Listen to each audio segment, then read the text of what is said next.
POP का काम? हाँ पीओपी का करते हैं। तो फिर तुम ठेकेदार बनना चाहेगा? हाँ ठेकेदार बनने का कोई दवाई है तो बताइए। दवाई मेडिकल वाली? हाँ हाँ। पापा की कंपनी है कंस्ट्रक्शन की। कंस्ट्रक्शन की कंपनी है पापा की? हाँ। अच्छा, कैसी चल रही है अभी? अभी तो कंपनी फेल है, मांग थोड़ा गेल है भाई साहब। आप क्या काम करते हो भाई जी? मैं प्लम्बर का काम करता हूँ। प्लम्बर का? कितने साल से? हो गया 10-12 साल। 10-12 साल। अच्छा, प्लम्बर में आप ठेकेदारी कर रहे हो या फिर? नहीं ठेकेदारी कर रहा हूँ। सब ठेकेदारी कर रहे हो? ठेकेदारी। अच्छा, तो आपने अब तक कितना रुपया कमाया होगा ठेकेदारी से? लगभग 1.5 से 2 करोड़ के आसपास कमाया होगा। तो वैसे हाजिरी पर दिहाड़ी पर जाते हो या फिर ठेकेदारी करते हो? ठेकेदारी पहले करता था, अब हाजिरी करता हूँ। तो तेरे को काम सीखने में कितना समय लगा? 1 बरिस।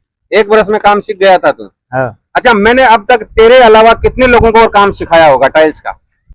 मेरे सामने 10-15 लोगों को सिखाते थे, अभी आगे चल के और सिखाओगे। आप ठेकेदार बनना चाहते हो?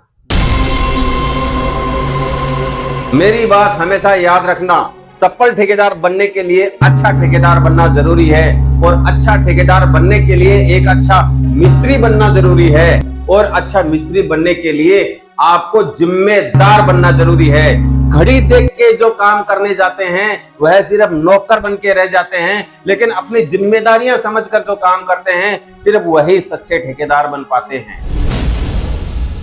सन 2000 से लेकर 2025 तक मैं टाइल्स मार्बल का काम करते आया हूं, और इस पीरियड के दौरान मैंने लगभग 150 लोगों को काम सिखाया है टाइल्स मार्बल का। ना सिर्फ उनको काम सिखाकर मिस्त्री बनाया है, बल्कि उनको ठेकेदार भी बनाया है। ना सिर्फ उनको ठेकेदार बनाया है, बल्कि उनको सफल ठेकेदार बनाया है। और ये सफल ठेकेदार बनाने का जो मेरा रेशियो है वो लगभग 98% है। सिर्फ 2% लोग ऐसे हैं जो मैंने उनको काम सिखाया फिर भी वो फेल हो गए। आज के वीडियो में हम यही जानेंगे कि जो असफल होने वाले ठेकेदार हैं उसके अंदर ऐसा क्या है जो कि वो सफल नहीं हो पाते, और सफल जो ठेकेदार हो गए उसके अंदर ऐसा क्या है कि वो सफल हो गए। इन दोनों के बीच में, सफल और असफल के बीच में इतना गैप क्यों है? गांव से जब चलता है तो हर कोई बड़ा ठेकेदार बनने का सपना लेकर चलता है, लेकिन शहर में पहुंचते पहुंचते हर कोई मिस्त्री नहीं बन पाता। मिस्त्री बन जाता है तो वह ठेकेदार नहीं बन पाता, ठेकेदार बन पाता है तो वह सफल ठेकेदार नहीं बन पाता। क्यों कोई ठेकेदार असफल हो जाता है और क्यों कोई ठेकेदार सफल हो जाता है? दोस्तों, आप मानो या ना मानो, सक्सेस और अनसक्सेस के बीच में जो इतना बड़ा गैप है उसमें कुछ तो गड़बड़ है। मैं यहां पर गवर्नमेंट कॉन्ट्रैक्टर्स की बात नहीं कर रहा हूं, मैं यहां पर प्राइवेट ठेकेदारों की बात कर रहा हूं। चाहे आप पीओपी ठेकेदार समझ लीजिए, चाहे टाइल्स मार्बल वाला ठेकेदार समझ लीजिए, चाहे फर्नीचर वाला समझ लीजिए, चाहे पीओपी वाला समझ लीजिए, चाहे कलर वाला समझ लीजिए, चाहे प्लम्बर समझ लीजिए, चाहे और कोई फैब्रिकेशन वाला समझ लीजिए। किसी भी प्रकार का ठेकेदार जो काम रखता है और अपने आदमियों से उसको पूरा करवाता है, उसको हम प्राइवेट ठेकेदार कहते हैं। अगर आप कोई मजदूर हैं, मिस्त्री हैं, ठेकेदार हैं, सीख रहे हैं, ठेकेदार बनने की कोशिश कर रहे हैं, फेल हो गए हैं, या फिर सफल ठेकेदार हैं, तो दोस्तों यह वीडियो आपको बिल्कुल भी मिस नहीं करना है, क्योंकि आज जो मैं बताने वाला हूं ना तो वो आपको कहीं स्कूल में समझाया गया, ना ही कोई समाज में बताया गया, ना ही कोई इसकी ट्रेनिंग होती है, ना ही इसकी कोई कोचिंग होती है, ना ही कोई इसकी यूनिवर्सिटी होती है। आज जो मैं बताने वाला हूं वह ज्ञान सिर्फ ठेकेदार, मिस्त्री, कारीगर और असफल ठेकेदार और सफल ठेकेदारों के लिए ही है। वो ठेकेदार की ऐसी कौन सी अच्छी 10 आदतें हैं जिसको अपनाकर ठेकेदार बहुत ही मोटा पैसा कमाता है, और ठेकेदार की ऐसी 10 गंदी आदतें जिसके कारण वह ठेकेदार एकदम बर्बाद हो जाता है। देख मेरे भाई, बुरा मानने वाली बात नहीं है, मैं उन दोनों आदतों के बारे में बात करूंगा जो ठेकेदार को सफल और असफल बना देती है। तो सबसे पहले बात करते हैं उन 10 गंदी आदतों की जिनको अपनाकर कई ठेकेदार बर्बाद हो चुके हैं, गर्त में चले गए हैं। आए थे पैसा कमाने, लेकिन आज उनकी हालत ऐसी हो गई है कि घर बार बेचना पड़ता है, खेती बाड़ी बेचनी पड़ती है, मजदूर लोग उसके पीछे पीछे घूम रहे हैं, और वह पूरी तरह से बर्बाद हो चुके हैं। तो सबसे पहली गंदी आदत है बिना खुद काम सीखे ठेकेदारी शुरू कर देना। भाई, जिसने कभी जिंदगी में खुद फावड़ा नहीं उठाया हो, क्या वो किसी को मकान की नींव खोदना सिखा सकता है?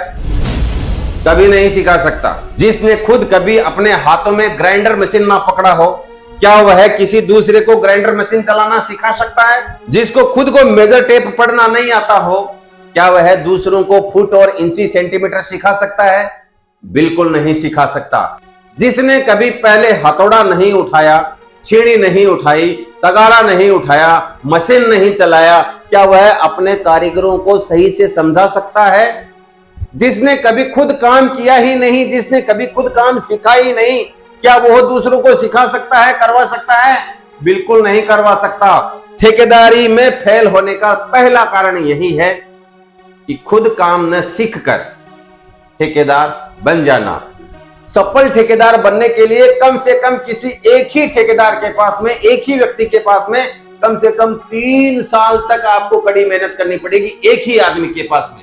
लेकिन अगर आप किसी के पास में 2 महीना किया, किसी के पास में 6 महीना किया, किसी के पास में 1 महीना किया, यहां पे पगार कम देता है, पैसा कम देता है, कि वहां पर वो मेरे को तंग करता है, मैं यहां पर इसके पास में नहीं आऊंगा।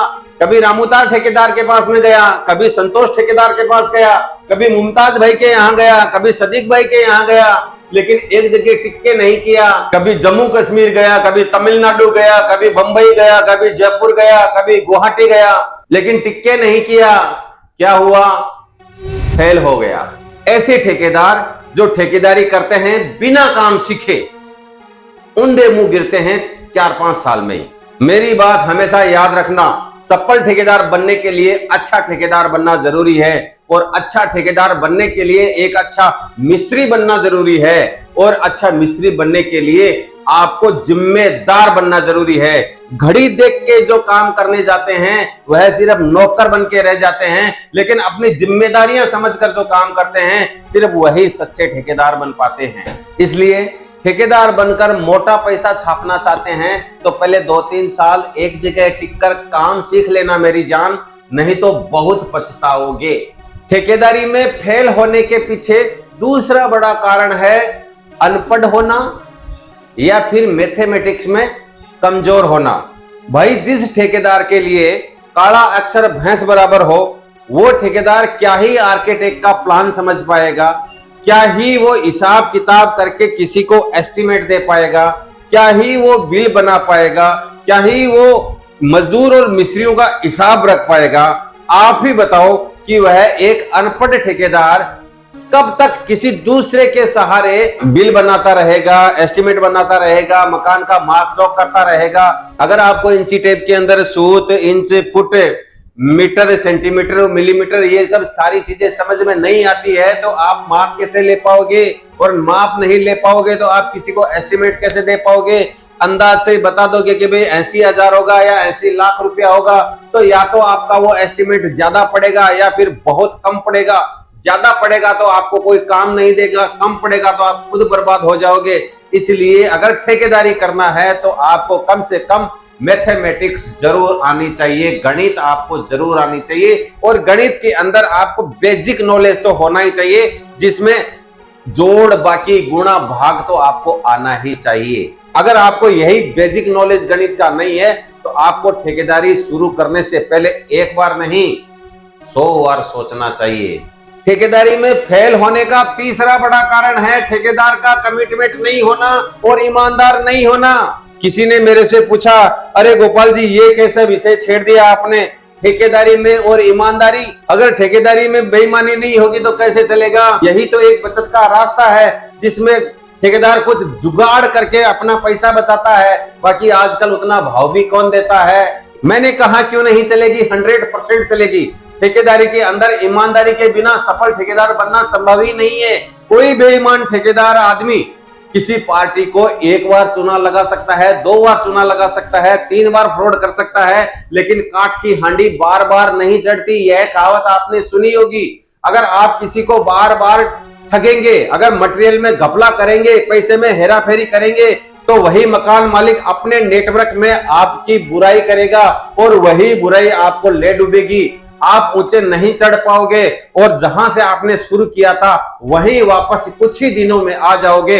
इसलिए मेरी बात मानो मेरे भाई, ठेकेदारी में अगर आपको सफलता हासिल करनी है तो ईमानदारी को अपनी गर्लफ्रेंड बना के चलो और कमिटमेंट को अपना दोस्त। जिस चीज के लिए आपने कमिटमेंट किया है उस चीज को पूरा करने का वादा रखो। जिस दिन आपने साइट पे 5 कारीगर भेजने का वादा किया है उस दिन 5 कारीगर भेजो। जिस साइट को फाइनल करने के लिए आपने डेट दी है उस तारीख तक साइट को फाइनल करने का मादा रखो। जिस हिसाब से आपने मकान के अंदर एग्रीमेंट किया है, उस एग्रीमेंट के हिसाब से अपनी जबान को पक्का रखो, कमिटमेंट रहो, तभी आपकी वैल्यू बढ़ेगी। मार्केट में आपके लिए दुआएं करेंगे। ठेकेदार बनने की दुआई नहीं मिलती मेडिकल में, सफल ठेकेदार बनने की दुआएं जरूर मिलती है लोगों की। अगर आप लोगों की दुआएं कमा लेंगे तो दुनिया की कोई ताकत आपको सफल ठेकेदार बनने से रोक नहीं सकती। लेकिन अगर आपने किसी का काम करते वक्त दिल दुखाया, किसी को रुलाया, किसी का पैसा लेके चले गए, काम अधूरा छोड़ दिया, तो आपको बर्बाद होने से भी कोई बचा नहीं पाएगा मेरे भाई। इसलिए मेरी बात ध्यान से सुन मेरे मित्र, अगर आपको ठेकेदारी में सफलता चाहिए तो ईमानदारी को अपनी गर्लफ्रेंड बना के रखो और कमिटमेंट को अपना दोस्त, और फिर देखो क्या कमाल होता है आपकी ठेकेदारी में। ठेकेदारी में बर्बाद होने के पीछे चौथी बड़ी गंदी आदत है आदमी का आलसी होना या फिर उनका टाइम मैनेजमेंट सही नहीं होना। ठेकेदार के लिए सुबह 7 बजे से लेकर 10 बजे तक का जो टाइम होता है वह बहुत ही इंपॉर्टेंट होता है, और शाम को 5 बजे से लेकर 8 बजे तक का टाइम उसके लिए बहुत इंपॉर्टेंट होता है। और उस टाइम के अंदर वह कोई दूसरा काम करता है या फिर अपने साइट पे अपने कारीगर और मजदूरों पर ध्यान नहीं देता है, ऐसा ठेकेदार बहुत जल्दी नीचे गर्त की तरफ चला जाता है, फेल हो जाता है, असफल हो जाता है। मैंने बहुत सारे सफल ठेकेदारों को भी देखा है और मैंने बहुत सारे असफल ठेकेदारों को भी देखा है। जो सफल ठेकेदार होते हैं वह 7:30 बजे अपना दरवाजा छोड़कर नाके पर पहुंच जाते हैं, मजदूर और मिस्त्रियों के साथ में प्लानिंग करते हैं, साइड पर जाकर काम शुरू करवाते हैं, कोई मटेरियल या औजार कम पड़ता है तो उसकी व्यवस्था करते हैं, मजदूर और मिस्त्रियों की चाल बनाते हैं। सही समय पर सही प्लानिंग करके काम पूरा करने वाले ठेकेदार सफल हो जाते हैं। मैंने कई ऐसे ठेकेदार भी देखे हैं जो 9 बजे तक तो अपना तकिया नहीं छोड़ते हैं और उनका मजदूर और मिस्त्री नाके पे से उनको फोन करते हैं, कहाँ हो सेठ जी, आ नहीं रही हो क्या? तो वहां पर पड़ा ही कहता है, अरे यार अभी तो कितना टाइम हुआ है, अभी तो मैं गटर में ही नहीं गया हूँ, आ रहा हूं, तुम चलो साइड पे। क्या आपको लगता है ऐसा ठेकेदार सफल हो पाएगा? बिल्कुल नहीं। ऐसी गंदी आदत अगर किसी ठेकेदार में है तो भाई साहब मैं तो हाथ जोड़ के उसको यही बोलूंगा, भाई ठेकेदारी छोड़ दे, कोई खेती बाड़ी कर ले, जब तेरी मर्जी हो तब उठना, जब जाके सोना, जब जाके कुछ काम करना, वरना तो खुद तो डूबेगा, अपने मजदूर मिस्त्रियों को भी ले डूबेगा। ठेकेदार को बर्बाद करने वाली 5वीं गंदी आदत है अपने मजदूर मिस्त्रियों और मकान मालिक के बीच में संतुलन बनाकर नहीं रख पाना। अरे यार वीडियो बहुत